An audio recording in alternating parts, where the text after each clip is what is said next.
प्रकाश प्रकाश का अपवर्तन क्या है? परिभाषा व स्नेल का नियम refraction of light in Hindi. प्रकाश का अपवर्तन किसे कहते हैं? इसे रसायन विज्ञान ने प्रकाशित किया है। प्रकाश का अपवर्तन क्या है? परिभाषा refraction of light in Hindi. प्रकाश का अपवर्तन किसे कहते हैं? उदाहरण, नियम लिखे। सूत्र क्या होता है?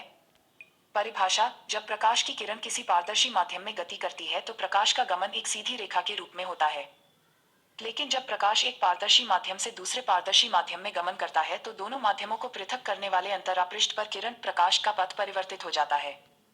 प्रकाश की किरण या तो अभिलंब की तरफ झुक जाती है या अभिलंब से दूर हट जाती है। प्रकाश की इस घटना को प्रकाश का अपवर्तन कहते हैं।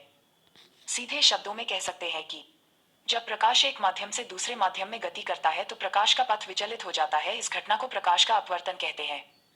अपवर्तन के निम्न दो नियम हैं। एक, आपतित किरण, अपवर्तित किरण तथा आपतन बिंदु पर अभिलंब सभी एक ही तल में होते हैं। दो, किन्हीं दो माध्यमों के लिए आपतन कोण की ज्या सिनाई तथा अपवर्तन कोण की ज्या सिनाट का अनुपात नियत रहता है। इस नियत अनुपात को स्नेल का नियम कहते हैं। माना कोई प्रकाश की किरण कोण पर आपतित हो रही है तथा अपवर्तन के बाद इसका अपवर्तन कोण आर हो जाता है तो स्नेल के नियमानुसार यहाँ n एक नियत मान है। इसे माध्यमों का आपेक्षिक अपवर्तनांक कहते हैं।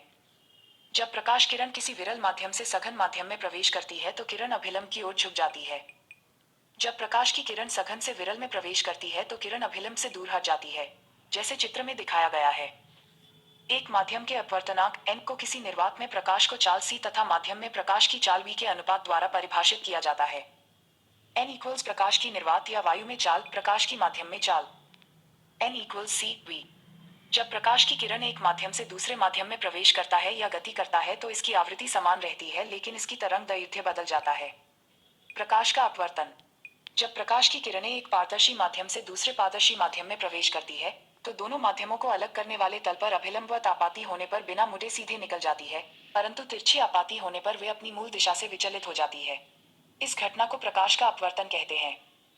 जब प्रकाश की कोई किरण विरल माध्यम से सघन माध्यम, जैसे हवा से पानी, में प्रवेश करती है तो वह दोनों माध्यमों के पृष्ठ पर खींचे गए अभिलंब की ओर झुक जाती है, खचित्र। तथा जब किरण सघन माध्यम से विरल माध्यम में प्रवेश करती है तो वह अभिलंब से दूर हट जाती है, खचित्र इन। लेकिन जो किरण अभिलंब के समांतर प्रवेश करती है उनके पथ में कोई परिवर्तन नहीं होता, वह बिना झुके सीधी निकल जाती है। पानी से भरे किसी बर्तन की तली में पड़ा हुआ सिक्का ऊपर उठा हुआ दिखाई पड़ता है। इसका कारण यह है कि जब हम बर्तन में पानी डालते हैं तो अपवर्तन के कारण सिक्का कुछ ऊपर उठा हुआ प्रतीत होता है तथा हमें दिखाई देने लगता है। जल के अंदर पड़ी हुई मछली वास्तविक गहराई से कुछ ऊपर उठी हुई दिखाई पड़ती है। द्रव में अंशतः डूबी हुई सीधी छड़ टेढ़ी दिखाई पड़ती है। सूर्योदय के कुछ समय पहले एवं सूर्यास्त के कुछ समय बाद तक सूर्य क्षितिज के नीचे होने पर भी हमें दिखाई देता है। शेरॉन, द्विघटिकीय मैग्मा का क्रिस्टलन, क्रिस्टलाइजेशन ऑफ बाइनरी मैग्मा इन हिंदी। अपवर्तनांक की परिभाषा,